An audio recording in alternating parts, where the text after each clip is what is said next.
हाँ, इसको घर पे नहीं छोड़ना है। इसमें 5 उंगली है। 5 उंगली का भी एक मतलब है। भगवान ने 5 उंगली ही क्यों बनाया? भगवान चाहते तो 6-7 भी बना सकते थे। ऐसे हाथ करेंगे आप। जल, धरती के नीचे जल है ना? धरती के नीचे जल है क्योंकि पानी वगैरह निकलता है। तो ये छोटी उंगली शरीर के लिए जल का प्रतिनिधित्व करती है। सबसे नीचे है ना? तो इस शरीर में जल तत्व भी है, जो लिक्विड फॉर्म में घूम रहा है। शरीर में जल तत्व भी है, तो ये शरीर के लिए जल तत्व का प्रतिनिधित्व करती है। इसलिए बच्चे पेशाब करने आप लोग जाते हैं तो गुरुजी को ऐसे दिखाते हैं ना? गुरुजी का अंगूठा नहीं दिखा के जाते आप, इस छोटी उंगली को ही दिखाते हैं। गुरुजी समझ जाते हैं कि आप बाथरूम को जा रहे हैं। तो ये शरीर के लिए जल तत्व है। इसकी हम ऐसे मसाज करेंगे तो शरीर का जल तत्व शरीर में कंट्रोल रहेगा। या ताली आपने बजा लिया, ऐसे घुमाइए। जल तत्व को कंट्रोल कर रहे हैं, ना अधिक हो ना कम हो। अब जल के ऊपर मिट्टी है, जल के ऊपर मिट्टी है ना? तो ये शरीर के लिए मिट्टी तत्व है, मास्टर पॉइंट है शरीर का। शरीर में मिट्टी है ना, जैसे हड्डी और मांस के रूप में सब मिट्टी है। आदमी को जब जला देते हैं तो सब शरीर मिट्टी में बदल जाता है। 5 तत्व अपने अपने में समाहित हो जाते हैं क्योंकि 5 तत्वों का बना है। इसको घुमाएंगे तो शरीर में मिट्टी तत्व शरीर का कंट्रोल रहेगा।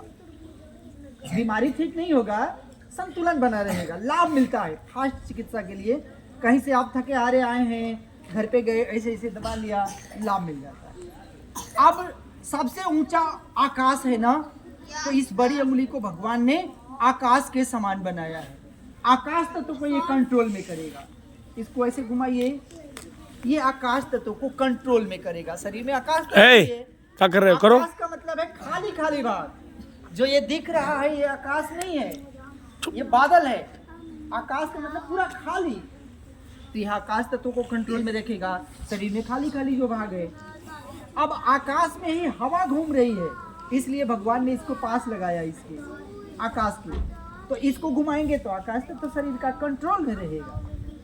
ऐसे घुमाइए इसको। अब ये बच गया अंगूठा।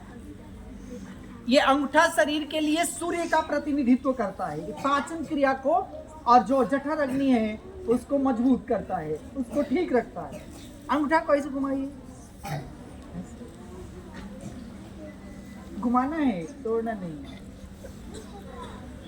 ठीक है ना? अब हमने तो इसको दबाया, घुमाया। अगर ताली बजाएंगे तो सारे पॉइंट एक साथ ही दब जाएंगे।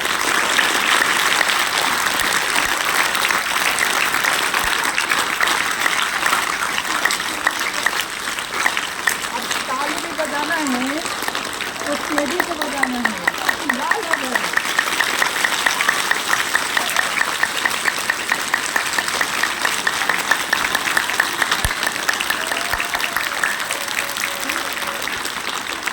अब हंसना भी एक चिकित्सा है, तो हंसने का एक बहाना होना चाहिए। ऐसे तो बिना हंसी का हंसी आएगा नहीं। जैसे हंसना भी एक चिकित्सा है, तो उसका भी एक तरीका है। अब ये नहीं है कि किसी के घर में कोई दुख की बातें हों और वहीं हम अपनी चिकित्सा करने लगें, वो भी ठीक नहीं है। तो इसके लिए भी एक वातावरण बनाना है।